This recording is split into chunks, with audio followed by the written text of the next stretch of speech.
नमस्कार, समय शिखर में आपका स्वागत है। मैं संजय मिश्र। राज्य में कानून व्यवस्था पर आखिर नीतीश सरकार को बैठक बुलानी पड़ी और कुछ फैसले लेने भी पड़े।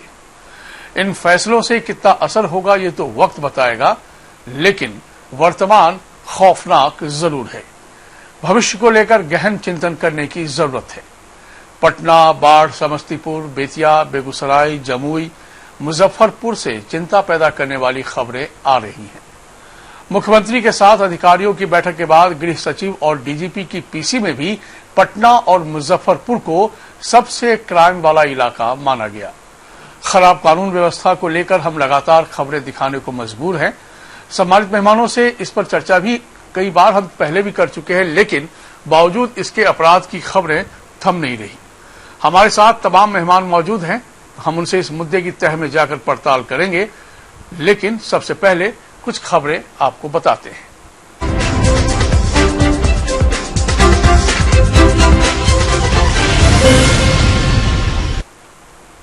बिहार में बिगड़ती कानून व्यवस्था को लेकर नीतीश सरकार ने बैठक की, जिसमें कानून व्यवस्था को लेकर समीक्षा की गई। मुख्यमंत्री नीतीश कुमार ने गश्ती को और तेज करने के निर्देश दिए हैं। जहां केस अधिक है वहां जरूरत के हिसाब से मैन पावर बढ़ाने की बात कही है। थाना से लेकर हेड ऑफिस तक अनुसंधान और कार्रवाई का अब अलग अलग विंग होगा। अब सारे आईजी को महीने में 10 दिन में अनुमंडल से बाहर फील्ड में रहना होगा। काम नहीं करने वाले एसडीपीओ को चिन्हित किया गया है और उनके खिलाफ कार्रवाई होगी। पटना और मुजफ्फरपुर को सबसे अधिक क्राइम वाला इलाका चिन्हित किया गया है। अब इन जिलों और थानों में डीजी टीम अपनी कार्रवाई करेगी। गश्ती दल की गाड़ी में जीपीएस सिस्टम लगाया जाएगा, जिससे पता चलेगा कि गश्ती दल इस वक्त कहां है। कई थानों में लाखों की संख्या में केस लंबित हैं। फैसला किया गया है कि अनुमंडल में एक और एसडीपीओ की तैनाती होगी, जो अनुसंधान का काम करेंगे। गृह सचिव अमित सुहानी और डीजीपी गुप्तेश्वर पांडे की संयुक्त पीसी में कहा गया कि सरकार मानती है कि पॉलिसी विभाग के अधिकारियों में कुछ दोष है, लेकिन इन्हीं अधिकारियों ने अच्छे काम भी किए हैं। समीक्षा बैठक में सीएम ने ओरिएंटेशन प्रोग्राम भी चलाने की बात कही है। पटना सिटी में 3 सिरकटी लाश मिलने से सनसनी फैल गई। इसमें 2 लाश युवक की है, जबकि 1 महिला की है। चौंका देने वाली बात यह है कि तीनों ही लाशों के सिर गायब हैं, सिर्फ शरीर मिले हैं। तीनों की हत्या बेहद खौफनाक तरीके से की गई है। सभी के कान और नाक कटे मिले हैं। एक युवक के गाल पर चाकू गोदकर अंग्रेजी में ANP लिखा है। तीनों ही लाशें फतुहा के निशी बुचक गांव के पास मोबाइल टावर के पास मिली है। ये गांव NH से सटा हुआ है। ग्रामीण एसपी के मुताबिक तीनों मर्डर 3-4 दिन पहले किए गए लगते हैं। पुलिस का कहना है कि हत्या किसी दूसरी जगह की गई और लाश को यहां ठिकाने लगाया गया है। संभव है कि पहचान छिपाने के लिए तीनों के सिर को काट फेंक दिया गया हो। फिलहाल पटना से FSL की टीम बुलाई गई है। हम आ रहे थे तो देखे कि यहाँ भीड़ लगा हुआ है। उतर के देखे कि देखे कि लाल से मुड़ी है। मुड़ी है तो क्या लगता है मुड़ी किसका है? अब हम लोग क्या जाने जाएंगे? मतलब देखने में क्या लड़का लड़की हमको लगता है कि एगो लड़की टाइप का लगता है, 2 लड़का है। लगता है 2-3-4 दिन पहले बिगा हुआ है। अभी तो पता नहीं, कैसे पता बिना जानले कैसे सूखा हुआ है। सूखा हुआ तो है ही। अब बाढ़ की बात करें तो बाढ़ में ईद के 1 दिन बाद 2 बहनों की गला दबाकर हत्या किए जाने से इलाके में भय और तनाव का माहौल है। भारी संख्या में पुलिस बल को तैनात किया गया है। मृतक बच्ची की उम्र 8 और 10 साल है। ढेलवा गोसाई मोहल्ले में रहने वाली दोनों बच्चियों की कहानी। बच्चियों की हत्या घर पर हुई। घटना के वक्त परिवार का कोई सदस्य मौजूद नहीं था। घटना की गंभीरता को देखते हुए एसपी और ग्रामीण समेत कई थानों की पुलिस कैंप कर रही है। पुलिस ने शव को कब्जे में लेकर जांच शुरू कर दी है। बच्ची के पिता की कपड़े की दुकान है। वो अपनी 2 बच्ची और पत्नी के साथ किराए के मकान में रहते हैं। वारदात के बाद घर के अगल बगल लगे सीसीटीवी फुटेज को खंगाला जा रहा है और डॉग स्क्वाड को भी बुलाया गया है।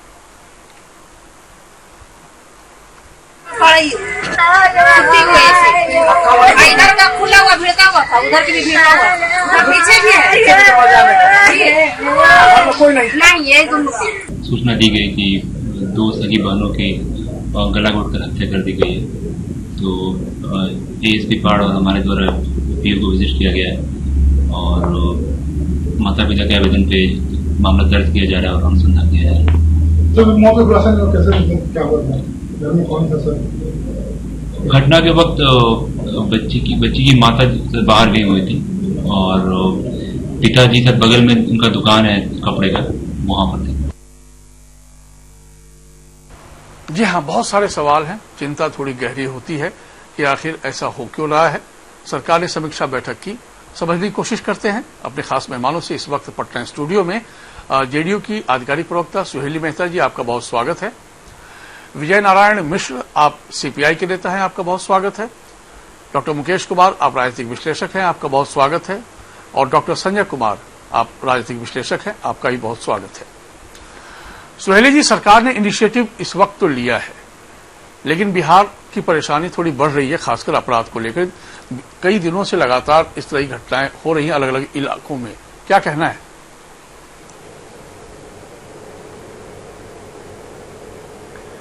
देखिए, अपराध शून्य तो बिल्कुल नहीं हो सकता है, क्योंकि ये एक सोसाइटी है जिसमें तरह तरह के इमोशंस होते हैं।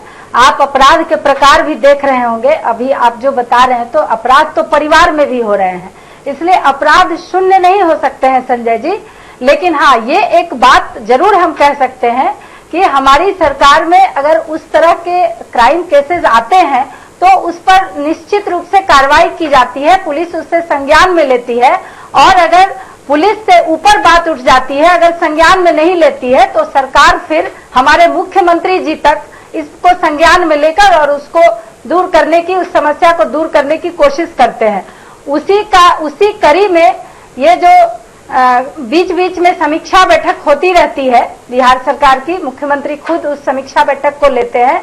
उसी कड़ी में की हुई ये कोशिश है कि अगर क्रिमिनल केसेस बढ़ रहे हैं, अगर अपराधी थोड़ा सा एक्टिव ज्यादा हो रहे हैं, कभी कभी सर उठाते रहते हैं अपराधी लोग, तो वैसे लोगों को फिर से कंट्रोल में करने के लिए समीक्षा बैठक होती है और पुलिस को निर्देश दिए जाते हैं और उस निर्देश का पालन करते हुए पुलिस अपनी कार्रवाई फिर से करती है, जैसा कि आज समीक्षा बैठक में आप लोगों ने देखा होगा और सुना होगा। विजय नारायण जी, तो क्या मान लिया जाए कि ये बहुत ही रेगुलर रूटीन मीटिंग थी और सरकार ने जो समीक्षा की वो दरअसल अपराध समाज की आ रही है साफ, हम आपकी आवाज सुनेंगे तब तो कोई जवाब देंगे। हमारे आप तक पहुंच रही है क्या? आवाज आ रही है विजय नारायण जी? बहुत हीन आवाज आ रही है, इसलिए स्पष्ट समझ नहीं बन पाती है, थोड़ी कम आवाज है। आवाज बहुत कम। अच्छा, कोशिश करेंगे कि आप तक हमारी पूरी और पक्की आवाज पहुंचे, लेकिन अभी फिलहाल थोड़ी कम आवाज में ही हम आपकी वो प्रतिक्रिया जानना चाहते हैं कि सुहेली मेहता जी यदि कह रही हैं कि एक समीक्षा हुई है, क्योंकि क्राइम हुआ है, वो बहुत चिंता की बात नहीं है, तो मान लिया जाए?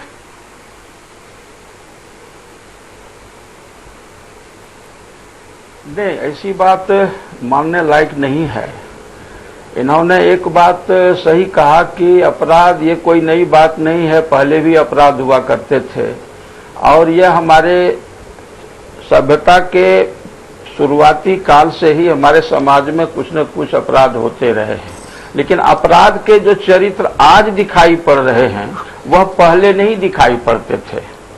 आज देख लीजिए, कभी मार्च महीना है और बिहार में 66,662 अपराध के आंकड़े, ये मर्डर, डकैती, रॉबरी, बर्गरी, थेफ्ट, राइट्स आदि आदि, किडनैपिंग, रेप, ये सबको लेकर के हुए हैं। खुद पटना में हमारा जो राजधानी है, इसमें मार्च तक अभी 3,283 अपराध के आंकड़े आ चुके हैं और ये लगातार बढ़ते चले जा रहे हैं। मुजफ्फरपुर दूसरे नंबर पर है, आपने भी कहा, इसको माना। खुद मुख्यमंत्री का जिला जो नालंदा है, यहाँ भी 1044 अपराध की घटनाएं अब तक घट चुकी हैं। सवाल ये उठता है कि कौन रोकेगा इस अपराध को? हमारा जो समाज है अभी, यह समाज पूंजीवाद के सड़ांध से चारों ओर दिखाई पड़ रहा है, गूंज रहा है ये अपराध की घटनाएं। छोटी छोटी बच्चियों के साथ अपराध हो रहा है, रेप हो रहा है। और आज ही 5 हत्याएं हुए हैं बिहार के कई जगह में, और रेप की घटनाएं हुए हैं छोटी बच्चियों के साथ। इसको रोकने की जवाबदेही किसकी है? कानून व्यवस्था। ठीक है, ये सरकार जो हमारी है, ये सरकार की जवाबदेही है। सरकार का ही अंग होता है पुलिस प्रशासन, और पुलिस प्रशासन ही अगर इसको रोकने में विफल हो जाए, पुलिस प्रशासन ही अगर इसको फैलाने में सहायक बन जाए, जैसा कि पिछले दिनों हुआ, हमारे मुख्यमंत्री ने बहुत अच्छा काम किया कि अपराध को रोकने के लिए उन्होंने शराबबंदी की। और शराबबंदी तो किए हुए कितने दिन बीत गए, लेकिन अभी भी अपराध, ये शराब की खेप पहुंच रही है आसानी से। कीमत जरूर बढ़ गई है उसकी, लेकिन आसानी से लोगों को शराब मिल जाती है। कल ही खगड़िया के करुआ मोड़ में 1 ट्रक शराब पकड़ाने की बात हम लोगों को फोन पर मिली, और तब हम लोगों ने थाना में वहां पर खबर किया कि इस तरह की घटनाएं हुई हैं, उसको पैसा देसा लेकर के छोड़े है। खुद थाना जो है, थाना में इस शराब की पकड़ाने की घटनाएं बहुत आम हो गई थी। कई थाने, पुलिस खुद इस अपराध में शामिल हो गई है। तो जहां का पुलिस प्रशासन खुद इसमें शामिल हो जाए, तो फिर इस कानून व्यवस्था को कौन ठीक करेगा? किसकी जवाबदेही है इसकी?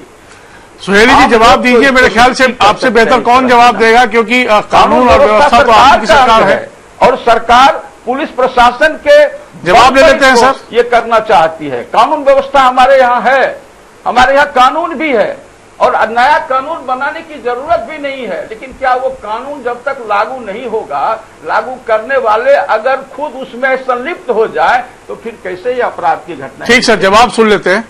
सुहेली जी इसका जवाब दे दीजिए, क्योंकि आप ही से सीधा सवाल है। हमारे समाज की स्थिति, हमारा समाज आज मूक दर्शक बना हुआ है। हमारा सुहेली जी आप हमें सुन पा रही है क्या? बन करके खड़ा है। अभी जो हाल में चुनाव, मैं रोक रहा हूं सर, रुक जाइएगा, सुहेली जी का जवाब ले ले।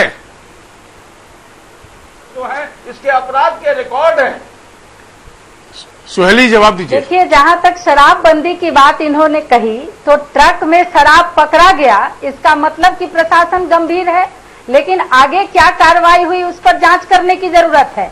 और अगर घर में मंगवाकर लोग शराब पी रहे हैं या चोरी छिपे पी रहे हैं, तो इसका मतलब ये नहीं होता है कि कानून को खत्म कर दिया जाए। ये एक सराहना भरा कदम है कि बिहार में शराबबंदी हुई, जिससे अपराध नियंत्रण बहुत हुआ। जनसंख्या भी बढ़ते जा रही है धीरे धीरे, इस चीज को ध्यान में देना होगा और लोगों की मनोवृत्ति को सुधारना होगा। संजय जी, अपराध रोकने में सिर्फ एक सरकार ही काम नहीं कर सकती, और सिर्फ सरकार से अपराध नहीं रुक सकता है।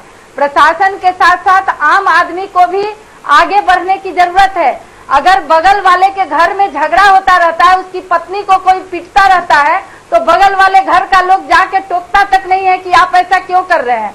किसी की बेटी के साथ अगर छेड़खानी कोई कर देता है, आखिर छेड़खानी इसी समाज के लोग करते हैं, लेकिन अगर छेड़खानी होती है तो लोग ये हिम्मत नहीं करते हैं कि हम जाके छेड़खानी करने वाले को डांटे या वहां बीच बचाव करें। तो लोगों की मानसिकता जो पहले समय में होती थी, वो आज के डेट में नहीं है। आज अगर बच्चे स्कूल से भाग जाते हैं, कहीं घर के इधर उधर पाए जाते हैं, तो आज किसी के गार्जियन नहीं पूछते हैं कि तुम क्यों यहाँ आए हो। उसी तरह किसी की बेटी के साथ किसी तरह की परेशानी होती है तो किसी को कोई मतलब नहीं रहता है। और सच पूछिए तो आज के डेट में ये स्थिति है संजय जी कि एक अपार्टमेंट में भी, उसी अपार्टमेंट के एक फ्लैट से दूसरे फ्लैट में अगर कुछ हो रहा है तो लोग नहीं जानता। सुहेली जी, मैं आपके सामाजिक सोच की उन बातों से थोड़ी देर तक सहमत हूँ, लेकिन संबंधी नहीं ठीक है, आप जो कह रही हैं में लड़ाई होता है, उसके लिए मर्डर होता है। सुहेली जी, लेकिन यहाँ ये बात है। सुहेली जी, मैं आपके इन तर्कों से मैं स्वयं भी सहमत हूं, इसमें कोई दो मत नहीं है कि समाज में एक अलग तरीके की विकृति आ गई है, या उदासीनता आ गई है, या फिर एक तटस्थ भाव आ गया है, प्रोएक्टिव अप्रोच नहीं है, जिसको भी होने की आवश्यकता है। लेकिन सबसे बड़ा सवाल है कि हमारे लिए तो सवाल यह है कि कानून कहां है, और कटघरे में स्वयं कानून यदि आ रहा है अलग अलग कारणों से, तो वो बड़ा ही चिंताजनक है।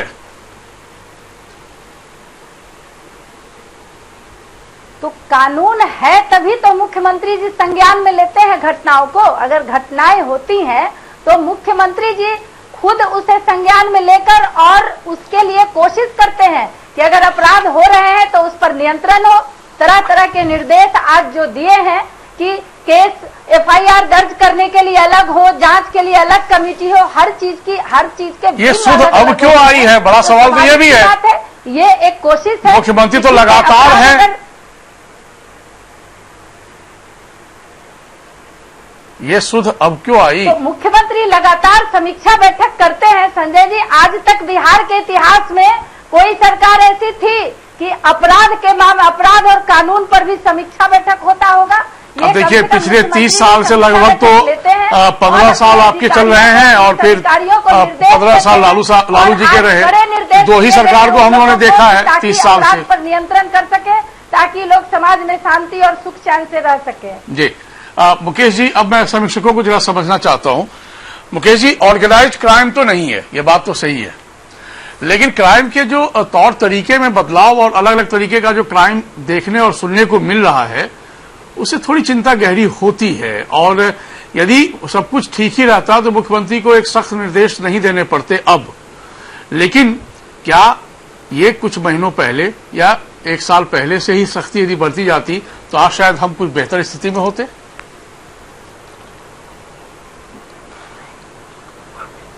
दो चीजें समझनी होगी संजय जी, बड़ा गंभीर विषय है, राज्य के पूरे हित की बात है। राज्य के जब तक कानून व्यवस्था काम नहीं करेगा तो राज्य की प्रगति के बारे में आप सोच नहीं सकते हैं, राज्य के विकास के बारे में नहीं सोच सकते हैं, राज्य के लोगों के मनोबल के बारे में नहीं सोच सकते हैं। राज्य की पूरी जो अवधारणा होती है वो कहीं न कहीं दरकती हुई नजर आ रही है, चरमराती हुई नजर आ रही है। और इस पूरे इस पक्ष में आपको देखना होगा कि अगर नीतीश जी को दूसरे एक पर्याय भी माना जाता था तो सुशासन बाबू के रूप में लोग जानते थे। सुशासन की सरकार हम लोग कहते हैं, अभी भी हम लोग उसको स्वीकार करते हैं, लेकिन जो इसमें एक बड़ी कई जगह पे जो फ्रैक्चर लाइन्स हम लोग देख रहे हैं, ये कहना गलत होगा अभी इस इतने अर्ली स्टेज में कि यहाँ ऑर्गेनाइज क्राइम नहीं है, यहाँ सिंडिकेट क्राइम नहीं है। बालू माफिया जो अभी भी काम कर रहा है, जो 15 से 20 हजार करोड़ की राशि हर एक महीने निकल रही है, वो एक सिंडिकेट क्राइम का एक बहुत अच्छा नमूना माना जाता है। दूसरी तरफ अभी जिस बात का जिक्र मिश्र जी कर रहे थे कि शराब जाने के बाद भी शराब की उपलब्धि है समाज में, कम मात्रा में है लेकिन डर भी है। तो अगर वो शराब की उपलब्धि हो रही है तो शराब माफिया अभी भी काम कर रहे हैं। अगर आपको हथियार बच्चों को मिल रहे हैं, शूटर्स बन रहे हैं, 12 साल के 20 साल के लड़के, 22 साल के लड़के बाइक पर लहराते हुए किसी को गोली मार सकते हैं। पटना में रवि गोप की हत्या सुबह में हुई और आसानी से हुई, बाद में ये पकड़े गए लोग। लेकिन अगर ये इस ढंग की 22 साल के 23 साल के लड़के इस रखते करते हैं तो हथियार कहां से आ रहे हैं? तो हथियार की उपलब्धि भी एक ऑर्गेनाइज सिंडिकेट क्राइम को शो कर रहा है। ड्रग्स की अवेलेबिलिटी, बड़ी मात्रा में ड्रग्स कंड्यूट बन चुका है बिहार, वो हम लोग देख रहे हैं। हथियारों के खेप आ रहे हैं, गोलियां आ रही हैं जो नक्सलाइट्स को जा रहे हैं, दूसरी जगह जा रहे हैं। तो ऑर्गेनाइज क्राइम के सिंडिकेट को हम लोग देख रहे हैं। इन सारी चीजों के साथ साथ जिस बात की आज सीएम ने समीक्षा की है वो इस बात को ही दर्शाता है कि कहीं न कहीं 90 दिन में, पिछले 90 दिन में एक बड़ी अजीब स्थिति पूरे राज्य में कानून व्यवस्था की हुई है। गर्दन से लाशें चली जाती हैं, गर्दन से सर चले जाते हैं, लोगों को दिन में गोली मार दी जाती है, किसी के घर में जाके बच्चियों की हत्या कर दी जाती है। और ये केवल एक जगह नहीं है संजय जी, ये पूरे राज्य में हम लोग देख रहे हैं। इसलिए इसकी समीक्षा होनी बहुत जरूरी थी। अच्छी बात है कि खुद सीएम ने इसकी कार्रवाई की है, लेकिन पुलिसिंग जो होती है वो पुलिस ऑफिसर्स करते हैं। पुलिस महकमा जो है उसकी चुस्ती दूसरी पहले से आनी चाहिए थी। और ये कहीं न कहीं संजय जी आपको जो लेटेस्ट जो तकनीकें आई हैं, जीपीएस सिस्टम के बारे में भी आपने देखा, ओरिएंटेशन कोर्स के बारे में सीएम जिक्र कर रहे हैं, ये पहले से लागू होनी चाहिए थी। अनुसंधान के बारे में लंबित अनुसंधान इस बात को दर्शाता है कि पुलिसिंग प्रॉपर नहीं हो रही थी। ये सारी चीजें होनी चाहिए। लेकिन सबसे महत्वपूर्ण विषय जिस बात का मैं जोर देकर कहना चाहूंगा कि public police interaction at every stage, every level ये होना चाहिए। और सिविल फेस ऑफ पुलिसिंग जब तक नहीं होगी तब तक उन क्राइम्स को आप नहीं रोक सकते हैं जो कि अभी क्राइम की जो बात हो रही है प्रिमिटिव क्राइम है, मतलब घटना होने के बाद में आप पोस्ट ऑपरेशन कर रहे हैं कि आप रवि गोप की हत्या हुई तो आपने उसको पकड़ लिया। लेकिन जो बातें हो रही हैं जैसे कि रेप की घटनाएं बच्चियों के साथ में, ये एक मनोवैज्ञानिक इसका इलाज होने की जरूरत है। इसमें आपको समाज के उन वर्गों को, स्कूलों को, बाकी को, मनोवैज्ञानिकों को, पुलिस के साथ में समाज के वर्ग को चिन्हित करके जहां से क्राइम का जोन होता है या क्राइम का एज ग्रुप होता है उसको सेंसिटाइज करना और उसमें कड़ी कार्रवाई करना, इन सब चीजों को साथ में लेकर चलना होगा। तो public police interaction and civil face of police दोनों को मजबूत करने की जरूरत है। और बिहार में पुलिसिंग को बहुत मजबूत करने की जरूरत है, क्योंकि कहीं भी कांस्टेबल्स, अभी मैं लगभग 200 किलोमीटर मैंने यात्रा की, मैं आरा और बक्सर की तरफ गया, पटना से लेकर और आरा बक्सर होते हुए, मतलब अंदर के इलाके से होते हुए, बड़हड़ा होते हुए, कहीं पे मुझे कहीं कोई किसी जगह पुलिस ऑफिसर नजर नहीं आया, कहीं पे मुझे गश्ती गाड़ी नजर नहीं आई, कहीं मुझे ट्रैफिक पुलिस नजर नहीं आया। ये दुर्भाग्य है कि पूरे दिन में घूमने के बाद में कोई व्यक्ति, मेरे जैसा कोई व्यक्ति, कहीं पर कोई पुलिस कांस्टेबल को नहीं देखे और पुलिस ट्रैफिक ऑफिसर्स को नहीं देखे। ये इस बात को इंगित करता है कि बिहार में पुलिसिंग कमजोर हो रही है और दिखाई नहीं पड़ रही है, visibility of police is less. आपके सुझाव और आपके हकीकत बयां करने को लेकर मैं उम्मीद करता हूं कि सुहेली जी और सरकार इस पर जरूर गौर करे और पुलिस प्रशासन भी इस पर गौर करे, ताकि पता चले कि आखिर कमजोरी कहां कहां है। बहरहाल डॉक्टर संजय कुमार, दरअसल ये वो विषय है जिस पर राजनीति कतई नहीं होनी चाहिए और इसकी कोई गुंजाइश भी नहीं है। कानून कटघरे में आ रहा है तब जबकि गुड गवर्नेंस है, और गुड गवर्नेंस आज से नहीं है, 2005 से है। 2005 और 2019 के बीच अब 14 साल गुजर गए, ये फासला 14 साल का हो गया है। हम 14 साल की सरकार को 14 साल से ही हम तुलना करना चाहें तो वाकई आज चिंता थोड़ी गहरी होती है कि नहीं?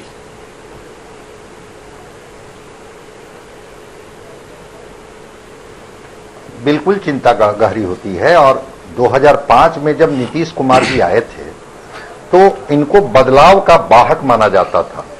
इन्होंने चीजों को कर करके दिखाया था। वो फास्ट ट्रैक कोर्ट का क्या हुआ? स्पीडी ट्रायल के द्वारा जो अपराधियों को सजा दी जाती थी, अब वो चीजें कहां छूट गई? बहुत पीछे। और जब 2015 में गठबंधन की सरकार बनी थी और अपराध और अपराधियों ने जब सर उठाया था, तो यही नीतीश कुमार समीक्षा बैठक में बोले थे, डीजी से लेकर के और बाकी जितने मातहत पुलिस अधिकारी थे, कि क्राइम कंट्रोल करने के तरीके आपके ये आप जानिए, लेकिन मैं चाहता हूं कि अपराधियों पर नकेल कसी जानी चाहिए। आप बता रहे थे ऑर्गेनाइज्ड क्राइम, 30 ऑर्गेनाइज्ड क्राइम यहां बिहार में ऑर्गेनाइज्ड गैंग रन कर रहे थे। ठीक है, अभी थोड़ा सा उनको ये किया गया है, लेकिन ऐसा नहीं है कि वो पूरा समाप्त हो गए हैं। और अभी तो एक अपहरण की घटना हुई थी और नेपाल से पकड़ करके लोग लाए थे, वही ऑर्गेनाइज्ड गैंग के ही लोग तो थे उसमें शामिल।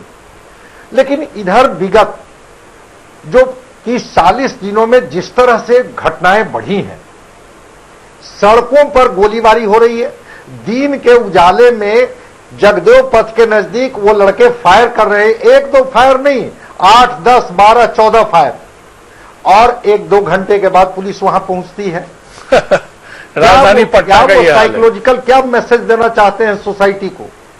सोसाइटी को ये मैसेज ये देना चाहते हैं कि आपको मैं दहशत में रखूंगा, और ये पुलिस जो है वो देखिए कितना देर के बाद, ठीक है दूसरे दिन वो समीक्षा बैठक हुई, वो बाइकर्स गैंग उसमें थे या कौन गैंग थे, नए उम्र के लड़के थे, कौन थे नहीं थे, लेकिन मेरा कहना है कि ये दुस्साहस की हिम्मत कैसे बच्चों को हो रही है?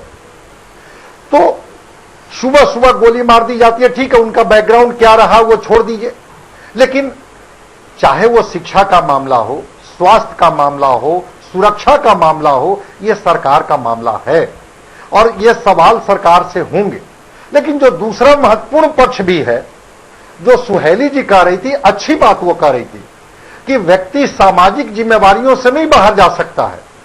अगर सोसाइटी और सोसाइटी न्यूक्लियर फैमिली में बदला, सोसाइटी अपनी सामूहिक जिम्मेवारी से अगर भटका है, वह भी क्राइम को बढ़ाने में एक फैक्टर अदा करता है। और एक महत्वपूर्ण बात जो आपने भी उस दिन दिखाया था कि किस तरह से ये जो गर्मी का सीजन आता है, और पोलैंड के रिसर्चर ने जो कहा था कि किस तरह से कॉर्टिसोल हार्मोन जो है वो बढ़ जाता है। अरे भाई, ये कॉर्टिसोल हार्मोन गर्मी में बढ़ रहा है तो पुलिस अपनी सक्रियता क्यों नहीं बढ़ा रही है? कि अगर ये तेजी से इस तरह के अपराधी अब जब सर उठाएंगे तो उनको कैसे आप नियंत्रित कीजिएगा? तो चाहे छिनतई की घटना हो, बैंक डकैती की घटना हो, रेप की घटना हो, हत्या की घटना हो, ये चाहे वो नालंदा की घटना हो, बेगूसराय की घटना हो, आपको तो जानकर के आश्चर्य होगा, एक पुलिस कांस्टेबल, महिला पुलिस कांस्टेबल जो सीवान की है, उनकी लाश मिली है, 4-5 दिनों से लोग आइडेंटिफाई नहीं कर पाया। इवन पुलिस महकमे के भी बड़े अधिकारियों को नहीं पता था कि एक कांस्टेबल की मौत हो गई है। अब ये जनता सरकार से नहीं उम्मीद रखे तो किससे उम्मीद नहीं, रखे? बिल्कुल पुलिस सरकार के से बड़े उम्मीद, पदाधिकारियों सरकार से से नहीं तो उम्मीद रखे रखनी ही किससे पड़ेगी, उम्मीद क्योंकि रखे? सरकार हम चुनकर भेजते हैं इन्हीं सब कामों के लिए, और जहां उसमें आप कहीं पीछे होते हैं तो फिर हमारे सवाल भी होते हैं। इसीलिए बहरहाल कुछ और खबरों से हम आपको रूबरू कराते हैं, फिर चर्चा को आगे बढ़ाएंगे। बात यदि समस्तीपुर की करें, समस्तीपुर में कानून व्यवस्था की हालत बद से बदतर होती जा रही है। रंगदारी नहीं देने पर पटोरी में अपराधियों ने 3 लोगों को गोली मार दी, जिसमें एक किसान की मौके पर ही मौत हो गई, जबकि 2 सगे भाई गंभीर रूप से जख्मी हैं। दोनों भाइयों को बेहतर इलाज के लिए पीएमसीएच रेफर कर दिया गया। इस प्रकार समस्तीपुर में 2 दिनों के अंदर 4 लोगों की हत्या से पूरे इलाके में दहशत है। बताया जा रहा है कि पटोरी बाजार में दुकान चलाने वाले 2 भाइयों को रंगदारी नहीं देने पर, गौर कीजिएगा, रंगदारी नहीं देने पर स्थानीय अपराधियों ने गोली मार दी। इसके बाद ईमान सराय गांव में रहने वाले तंबाकू किसान उमाकांत चौधरी को भी रंगदारी नहीं देने पर गोली का शिकार होना पड़ा। मौके पर ही उनकी मौत हो गई। स्थानीय लोगों का आरोप है कि पुलिस ने अपराधियों के आगे सरेंडर कर दिया है और जिसे जहां मन कर रहा है गोली चलाई जा रही है। एक और खबर समस्तीपुर से ही है। समस्तीपुर में बेखौफ अपराधियों ने बुधवार को 45 मिनट के अंदर 2 बड़ी घटनाओं को अंजाम देकर पुलिस को खुली चुनौती दे दी। दोनों घटनाओं में अपराधियों ने मृतक युवकों से उनकी बाइक लूट ली। जिस तरीके से गोली मारी गई उससे लगता है कि उसका इरादा लूटपाट के अलावा हत्या का भी रहा हो। पहली वारदात रुपौली गांव के पास NH-28 की है। इस घटना के कुछ ही मिनटों बाद अपराधियों ने दूसरी वारदात को अंजाम दे दिया। जितवारपुर बाईपास के पास दवा कारोबारी उज्जवल वर्णवाल की अपराधियों ने गोली मारकर हत्या कर दी और उनकी भी बाइक लूट ली। दोनों मामलों में मौत हो चुकी है। एक ही दिन 2 बड़ी वारदात से फिर जिला दहल उठा। जमुई चलते हैं। जमुई में बालू माफियाओं ने गश्ती पर निकले मजिस्ट्रेट और पुलिस बल पर हमला बोल दिया। इसमें 2 पुलिसकर्मी घायल हुए। बालू माफियाओं ने पुलिस से हथियार छीनने की कोशिश भी की। घटना को लेकर पुलिस ने 10 बालू कारोबारी और करीब 150 अज्ञात लोगों पर प्राथमिकी दर्ज कर ली है। घटना चंदवारा गांव की है। ईद के बाद पुलिस गश्ती कर रही थी। गश्ती के दौरान पुलिस ने बालू लदे ट्रैक्टर को देखा। पुलिस को देखते ही चालक गाड़ी छोड़कर भाग खड़ा हुआ। इसी बीच करीब सैकड़ों की संख्या में बालू माफिया लोहे, रॉड और लाठी डंडों के साथ वहां पहुंच गए और जबरन ट्रैक्टर ले जाने की कोशिश की। सुरक्षा बलों की तरफ से रोके जाने पर बालू माफियाओं ने पुलिस दल पर हमला बोल दिया।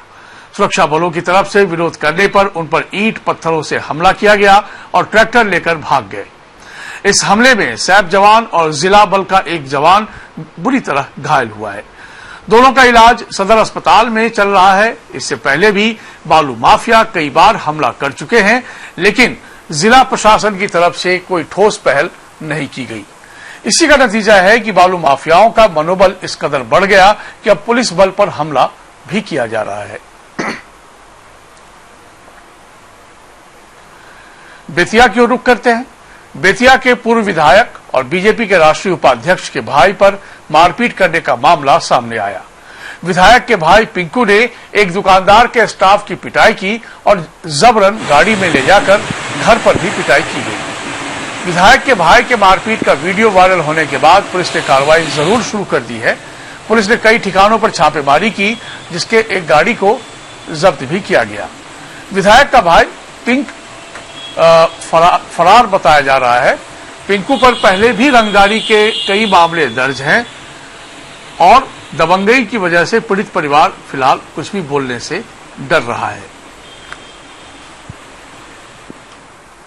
ये ऑलमोस्ट राउंड अप जैसी स्थिति है। अब सहरसा की ओर चलते हैं। सहरसा में बुधवार को महिषी थाना में क्षेत्र में एक को अपराधियों ने ताबड़तोड़ गोलियों से भून डाला।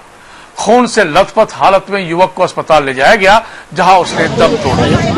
मृतक की पहचान मैंगरोली निवासी रुपेश राय के रूप में हुई है। परिजनों ने घटना की वजह प्रेम प्रसंग बताया है। घटना से नाराज लोगों ने कोसी महासेतु को जाम कर आवागमन बाधित कर दिया।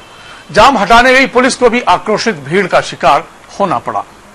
पुलिस जांच कर रही है, लेकिन सवाल है कि ईद के दिन जब चप्पे चप्पे पर पुलिस बल तैनात थी, तब आखिर अपराधी इतनी बड़ी घटना को अंजाम देकर फरार कैसे हो गए और पुलिस को कानो कान खबर तक नहीं लगी।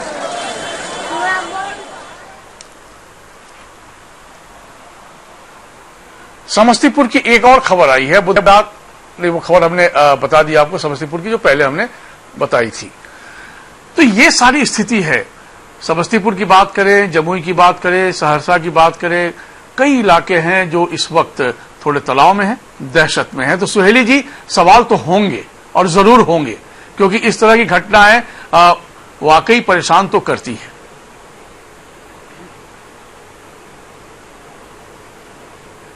संजय जी, जितनी भी घटनाओं के बारे में आपने कहा, ये घटना बिल्कुल ही अप्रिशिएट करने लायक नहीं है। हम इन सारी घटनाओं पर दुख व्यक्त करते हैं, और लेकिन हम ये कहना चाहते हैं आपको कि हमारी सरकार की नीयत में, मुख्यमंत्री जी के नीयत में कहीं खोट नहीं है।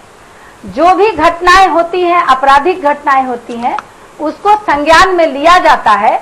अब जैसे जिस तरह से 2-4 जिले के बारे में आपने कहा, देखिए पुलिस जो है बिल्कुल नकारा नहीं है। आपने कुछ दिन पहले अपने ही चैनल पर दिखाया था मुजफ्फरपुर को लेकर कि एक बच्ची अगवा कर ली गई थी, उस बच्ची को वापस वहां की एसपी हैं वो वापस बरामद करवाई। तो पुलिस सारे जगह के ऐसा नहीं है कि लापरवाह है। हम ये कहना चाहते हैं कि पुलिस भी समाज के ही अंग है, यहीं के लोगों से वो भी प्रभावित होते हैं। अब बालू माफिया का देखिए, पुलिस तो गश्ती कर रही थी, लेकिन बालू में हो रहे भ्रष्टाचार को दूर करने के लिए जो कानून मुख्यमंत्री जी ने लाए, उस कानून के अगेंस्ट में ये बालू माफिया बिल्कुल संगठित हो रहे हैं, और इस तरह से गश्ती करने वाले पुलिस के खिलाफ वो इस तरह के काम कर रहे हैं। तो बात तो सही बात है कि ये चिंताजनक बात है, लेकिन हम ये जरूर कहेंगे कि ये जितनी भी घटनाएं हो रही हैं, ऐसा नहीं है कि कहीं भी पुलिस उस पर कार्रवाई नहीं कर रही है। ठीक है, थोड़ा ऊपर नीचे जरूर हो सकता है, लेकिन नियत में कहीं भी खोट नहीं है। नीति में थोड़ा सा इधर उधर हो सकता है, ये हम मान सकते हैं, लेकिन आप ये देखेंगे कि अगले कुछ महीनों के अंदर ही, जिस तरह से अभी चुनाव के बाद आप देखे होंगे कि थोड़े से अपराध बढ़ गए थे, चुनावी माहौल था, उसके बाद भी कई ऐसी घटनाएं। एक सवाल बार बार लोग करते हैं, सुहेली जी, का भी मर्डर हो गया था। तो एक सवाल कई भी हो सकते हैं, एक सवाल आम जनमानस का भी है, जरा मैं आपसे शेयर कर लूं। इन घटनाओं को अप्रिशिएट नहीं करेंगे, हम निंदा ही करेंगे। नहीं, एक सवाल आम जनमानस की है, हम आपसे ही उसका जवाब भी चाहते हैं। जो जनरली लोग कहते हैं कि भाई जब से शराबबंदी हुई, पूरी पुलिस फोर्स को शराबबंदी को कैसे कामयाब रहे उस पर लगा दिया गया, तो बाकी जनरल क्राइम पर पुलिस कमजोर हो गई, उसकी नीति कमजोर हो, इसीलिए जो नतीजे आपके सामने आ रहे हैं वो ऐसे आ रहे हैं। क्या इस बात में दम नहीं है? नहीं, देखिए, थोड़ा हो सकता है कारण हो, क्योंकि शराबबंदी के बाद से मैन पावर, जिस तरह के ये कड़े कानून लागू किए गए हैं, मैन पावर हो सकता है कुछ और बढ़ने चाहिए, लेकिन ऐसी कोई बात नहीं है कि सारे पुलिस उसमें लगा दिया जाए। अभी ट्रैफिक कंट्रोल की बात हो रही थी, हम तो अभी भी अगर थोड़ा सा गलत जगह पर गाड़ी लगा देते हैं तुरंत चालान कट जाता है। तो ट्रैफिक आप नोटिस है ना, आपको पहचान लेते होंगे शायद। हो सकता है बहुत ही चिलचिलाती धूप में थोड़ा सा साइड खड़े हो सकते हैं, वो भी आदमी है, लेकिन ट्रैफिक पुलिस अपने जगह पे रहते हैं। ऐसा नहीं है कि पुलिस नहीं हम ये नहीं कह रहे हैं कि वो महामानव है, वो भी मानव ही है, लेकिन जो जाने जा रही है वो भी मानव है। हमारा अपना जिनके साथ लूट बचती है वो भी मानव है, जिनके साथ बलात्कारी घटनाएं घटी जाती है वो भी मानव ही हैं। और इसीलिए व्यवस्था होती है, और इसीलिए व्यवस्था से सवाल होता है। ये नहीं होनी चाहिए, लेकिन देखिए, जो भी घटनाएं हो रही है वो नहीं होनी चाहिए। हम पुलिस के पक्षधर नहीं है, लेकिन नहीं, हम तो पुलिस के पक्षधर हैं। वो जब अच्छा काम करते हैं तो हम बढ़ चढ़ कर दिखाते हैं, ताकि उनका मनोबल और ऊंचा हो। बहुत सारे पुलिस ऐसे हैं, बहुत सारे पुलिस ऐसे हैं जो अपनी जिम्मेवारियों को बहुत ही कड़ाई से अपनी जिम्मेवारियों का वहन करते हैं और वो एक्शन लेते हैं क्राइम पर। इसलिए आज हमारा बिहार, हम 14 साल की ही तुलना कर रहे हैं। आपने कई बार इस मामले को उठाया है कि हम 14 साल के अंदर ही तुलना कर रहे हैं, तो 14 साल के अंदर की तुलना को ही लेकर समीक्षा बैठक होती है, और कहां पर कमी रह गई है। जो 2005 में देखिए संजय जी, ये भी एक बात है कि 2005 में अचानक क्यों लगा कि कंट्रोल हो गया बिल्कुल क्राइम, क्योंकि कंट्रोल किया गया। क्राइम की स्थिति थी उसके पहले, उसको अचानक से कंट्रोल किया गया, इसलिए परिवर्तन लगा। लेकिन हो सकता है कभी कभी ऊपर नीचे रेशियो में होता है, तो तुरंत उस पर संज्ञान लेते हैं मुख्यमंत्री जी और खुद उस पर एक्शन लेते हैं और पुलिस महकमे को बहुत ही गंभीरता से कड़ाई के निर्देश देते हैं और पुलिस उस पर अमल करती है। विजय जी, आपके पास आओ, उससे पहले एक और खबर हम आप लोग दिखाते हैं कटिहार की। कटिहार में दिन दहाड़े बदमाशों ने 50 लाख रुपए की लूट की। गौरतलब है कि कटिहार मेन ब्रांच से कैश वाहन 2 करोड़ 32 लाख रुपया लेकर एक गनमैन के साथ सभी एटीएम में लोड करने निकले थे। गार्ड की माने तो कदवा थाना क्षेत्र के सोनैली बाजार स्थित पेट्रोल पंप पर एटीएम में पैसे लोड करने के लिए कैश वैन पहुंचा। वहां पहले से ही घात लगाए बैठे नकाबपोश अपराधियों ने बंदूक की नोक पर एटीएम में लोड किए जाने वाले 50 लाख रुपए लूट कर फरार हो गए। हालांकि कैश वैन में रखा बाकी का पैसा सुरक्षित जरूर बच गया। फिलहाल पुलिस मामले की जांच में जुटी है।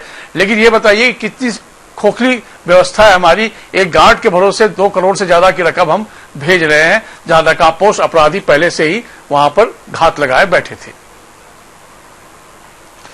राजधानी पटना की यदि हम बात करें तो पटना में कंकड़बाग इलाके में अपराधियों ने एक रिसेप्शन समारोह से लौट रही महिलाओं के साथ छेड़खानी शुरू कर दी।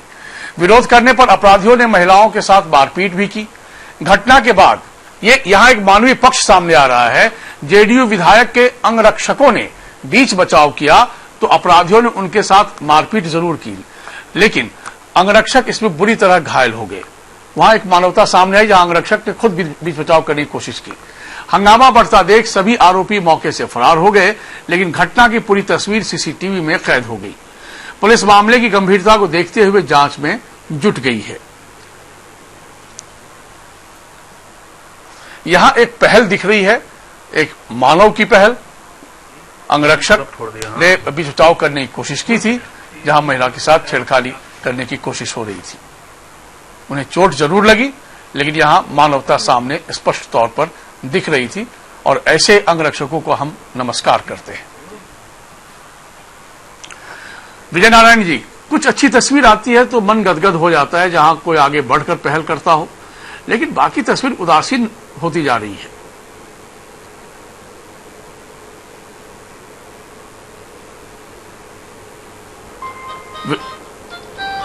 अपराध का संबंध कानून व्यवस्था से जुड़ा हुआ होता है।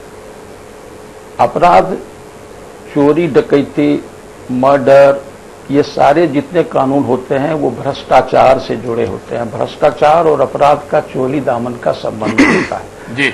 भ्रष्टाचार जब हमारे समाज के अंदर में बढ़ जाए और खुद पुलिस व्यवस्था इसका शिकार हो जाए, कौन रोकेगा इस कानून व्यवस्था को? कौन बनाए रखेगा कानून व्यवस्था को? कौन भ्रष्टाचार को रोकेगा? कौन अपराध को रोकेगा?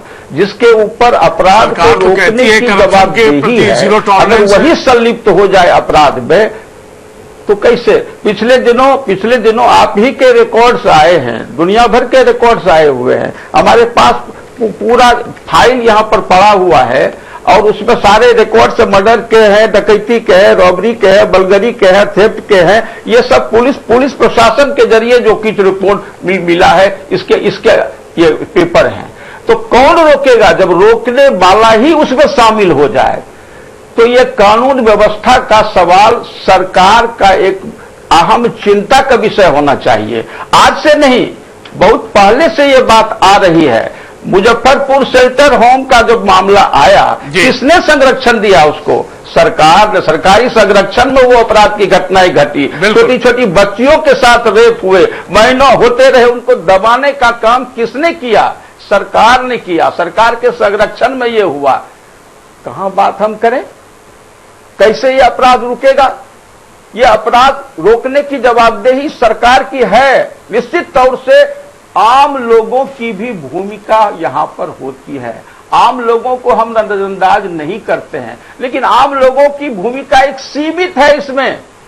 कानून व्यवस्था सरकार का एक अंग होता है और सरकार अगर उसको मजबूती के साथ, पूर्ण जवाबदेही के साथ अगर उस कानून व्यवस्था को पालन नहीं करे, कानून बने हुए हैं उसका पालन ही नहीं हो रहा है, कौन रोकेगा, कौन पालन करवाएगा उसको? ये सरकार की जिम्मेवारी है। लेकिन सरकार इसमें नाकाम हो गई है, सरकार इसमें फेल होती जा रही है, इसलिए सरकार को इसके ऊपर ध्यान देना पड़ेगा। ठीक। और इसी के चलते हमारा पूरा का पूरा समाज जो है इस दंश से आज बहुत बड़े पैमाने पर प्रताड़ित हो रहा है। हमारे समाज में छोटे छोटे बच्चे अपराध की दुनिया में शामिल होते चले जा रहे हैं।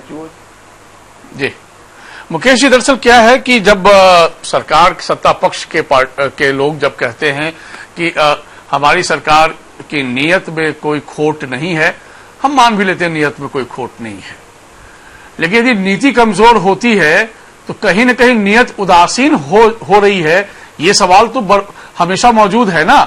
और आपके सामने ये सवाल बता रहा है कि सरकार वाकई सुध-बुध ले भी रही है, तो नतीजे आपके सामने क्यों नहीं आ रहे हैं फिर?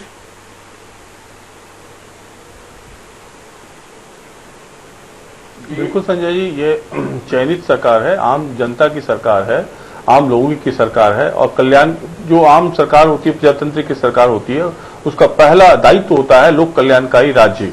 और दूसरी बहुत बड़ी बात होती है वो है कानून का राज।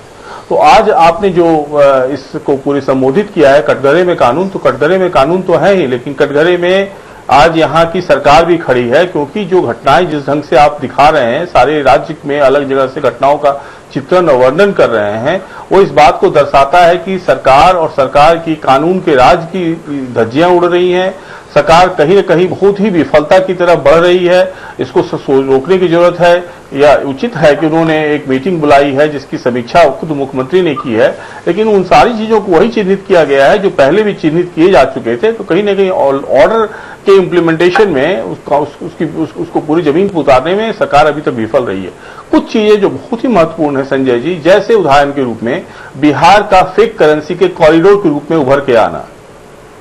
दूसरा, ड्रग जो है, ड्रग्स मतलब है सारी तरह के ड्रग्स की बात, गांजा से लेके कोकीन से लेके हीरोइन से, इसका कॉरिडोर बन के आना।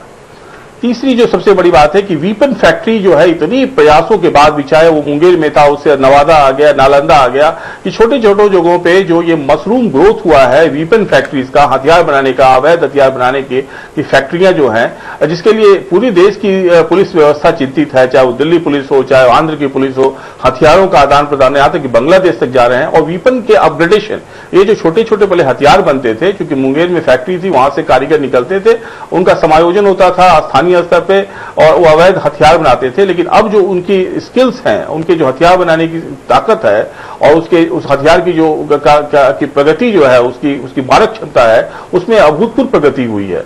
तीसरी चीज जो है कि गोलियों की स्थिति, आप किसी भी हथियार की गोलियों को देखें, AK-47 की गोलियों को देखें, वो यहां उपलब्ध हो जाती है। पटना में कई बार ऐसा पकड़ा गया है। किडनैपिंग जो है, जिसकी बात पहले से नहीं आ रही थी, लेकिन आप देखेंगे कि 3-4 महीने में किडनैपिंग पुनः जो है एक उद्योग के रूप में आ रहा है। शिक्षक का लड़का, संजय जी, शिक्षक का लड़का, वो पटना से अपहृत होता है, कटिहार में बरामद होता है। तो इतने दिन तक अगर है तो आपकी पुलिस स्निफ क्यों नहीं कर पा रही थी, उसको सूंघ क्यों नहीं पा रही थी, उसको पकड़ क्यों नहीं पा रही थी? और उससे जो पैसे मांगे जाते हैं वो चौंकाने वाले संजय जी। 1 करोड़ रुपए की फिरौती मांगी गई थी, 70 लाख पे फैसला तय हुआ था। तो अगर ये इस ढंग से अगर किडनैपिंग एक पुनः उद्योग, अपहरण उद्योग के रूप में आ रहा है, तो बहुत ही चिंता का विषय है। जिस बात का आपने जिक्र किया, ATM से पैसे गायब हो रहे हैं, सरकार को, पुलिस को इस बात को चिन्हित करना होगा कि ATM का पैसे का जब मूवमेंट होता है तो वो सिंक्रोनाइज क्यों नहीं होता है, मेथोडिकल क्यों नहीं होता है, प्रॉपर्ली सिक्योरिटाइज क्यों नहीं होता है, उसके मूवमेंट की जानकारी स्थानीय थानों को क्यों नहीं मिलती है? क्योंकि बड़े पैसे लेके चल रहे हैं, 2 करोड़ रुपए लेके चल रहे थे, इसकी जानकारी स्थानीय पुलिस को नहीं थी। तो ये लगातार अगर आप देखेंगे, साल भर में समीक्षा करेंगे, तो मेरे हिसाब से कम 50 से ज्यादा घटनाएं ATM से पैसे लेने की हुई है, बड़ी मात्रा में पैसे गए हैं। लहरिया बाइकर्स, जिसका जिक्र संजय जी भी कर रहे थे, इसके खूब भुक्तभोगी हम भी हैं। पटना में लहरिया बाइक्स कैपिटल में इस ढंग से कैसे मूवमेंट कर सकते हैं? इस ढंग से सरेआम हथियार का कैसे दुरुपयोग कर सकते हैं? इस ढंग से दहशत में आम आदमी को कैसे कर सकते हैं? आपकी पुलिस व्यवस्था क्या कर रही है? मैं आम नागरिक की भाषा बोल रहा हूं कि अगर मेरे परिवार के साथ मैं जा रहा हूं, मेरे बगल से अगर लहरिया बाइकर्स के लोग जा रहे हो और हथियार का प्रदर्शन कर रहे हो, गोलियां चला रहे हो, तो मैं किस नागरिक की हैसियत से इस शहर में रहने के लिए सोचूंगा? तो ये बहुत महत्वपूर्ण समस्याएं हैं और न्यू वेव ऑफ शूटर्स जो इमर्ज कर रहे हैं, ये पुलिस के लिए बहुत बड़ा सरदर्द बनने जा रहे हैं। इसका मैथोडिकल और पुलिसिंग जो है, सीनियर पुलिस ऑफिसर्स के बारे में समीक्षा करें और इसको अभी निप इन द बर्ड जिसको कहते हैं वो रोकने की कोशिश करें। और आखिरी बात मैं ये कहना चाहूंगा कि एक बड़ी महत्वपूर्ण कहावत है कि battle of A police constable is more powerful the pain of a mightier जज, क्योंकि वो डिलीवर करता है। जो पुलिस कांस्टेबल होता है वो जस्टिस डिलीवर करता है और जज जो है कई सालों के बाद जस्टिस डिलीवर करता है। तो इसलिए किसी भी कानून की सरकार की पहली ताकत जो है वो बीट कांस्टेबल है, एक नॉर्मल कांस्टेबल है, एक नॉर्मल ट्रैफिक पुलिस है, उसको मजबूत करने की जरूरत है, उनके मनोबल को बढ़ाने की जरूरत है। दूसरी तरफ आप देखेंगे किसी पटना में जो 2 पुलिस कांस्टेबल जो हैं वो शराब के नशे में पकड़े गए हैं और ये कल की घटना है। तो और ये पुलिस लाइन की बात है। तो इस ढंग से अगर आपके कानून की धज्जियां उड़ रही हैं तो इसको समीक्षा करें और उसको सुधार की तुरंत कोशिश करें। ठीक।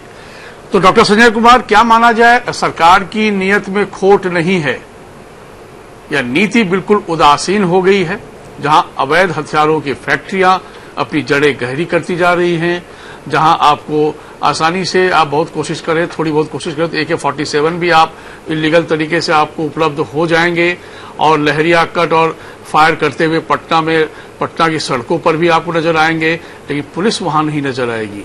तो आखिर हो क्या रहा है? नियत में खोट नहीं है तो भी?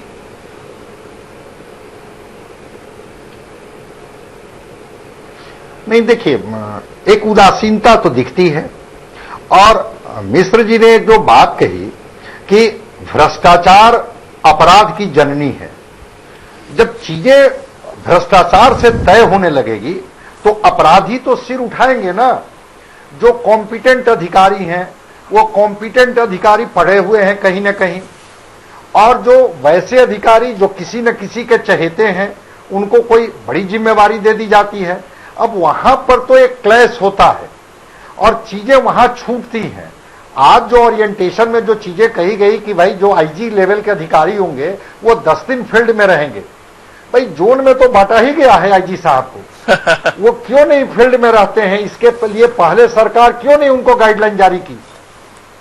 ये अलग से गाइडलाइन जारी करने की जरूरत भी क्यों पड़ती है साहब? आखिर आप आईजी हैं, सरकार के मुलाजिम हैं, आपके ऊपर पूरे जिले का प्रभार है, आप खुद फील्ड में निकलते क्यों नहीं है?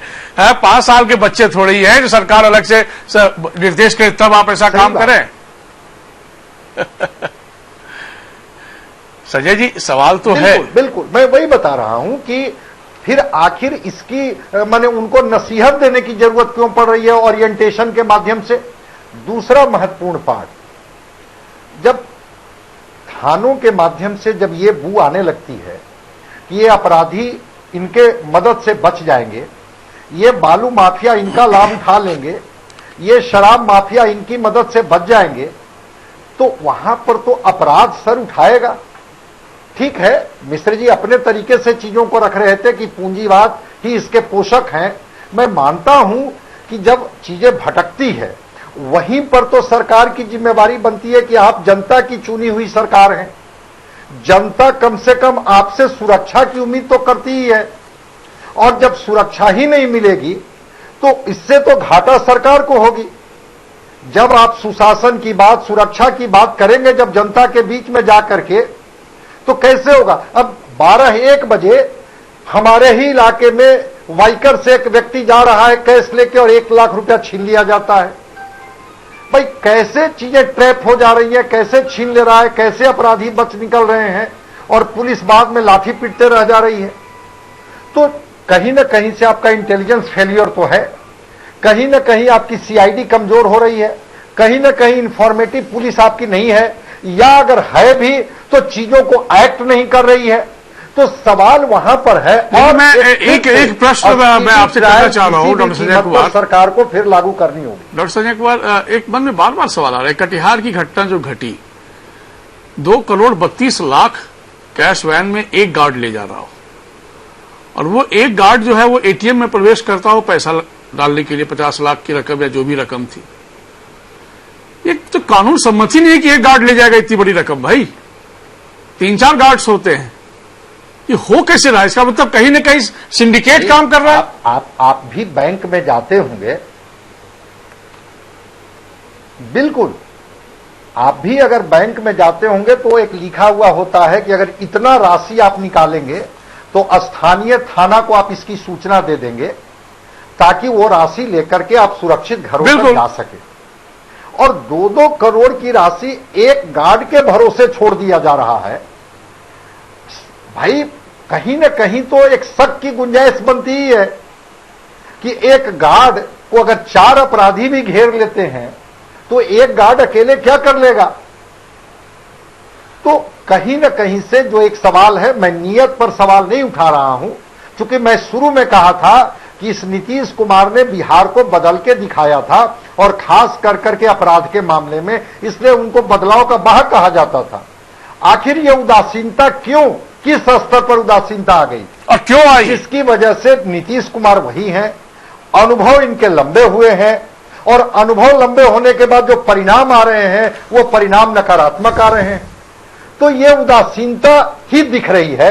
अब किस लेवल पर उदासीनता है, आप एक दिन में आप डीएसपी की आप पोस्टिंग कर दिया या एक दिन में आपने 50 डीएसपी का ट्रांसफर कर दिया, इससे कानून व्यवस्था नहीं सुधर जाएगी।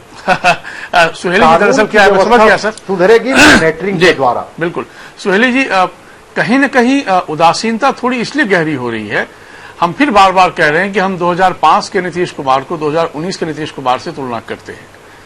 उस वक्त एक अचानक सी ऊर्जा नजर आ रही थी गवर्नमेंट में और पुलिस में भी, और वाकई हम लोग दिल्ली बैठकर तारीफ करते थे सरकार की। आज उसी सरकार के प्रति हमारी चिंता गहरी होती जा रही है जब अलग अलग तरह के क्राइम दिख रहा हो। और जो मुकेश जी ने भी कई माफिया, ऑर्गेनाइज्ड क्राइम का जिक्र किया, चाहे बालू माफिया हो, चाहे ड्रग माफिया हो या शराब माफिया हो, ये ऑर्गेनाइज्ड क्राइम चल रहे हैं। आखिर कहां उदासीनता हो रही है?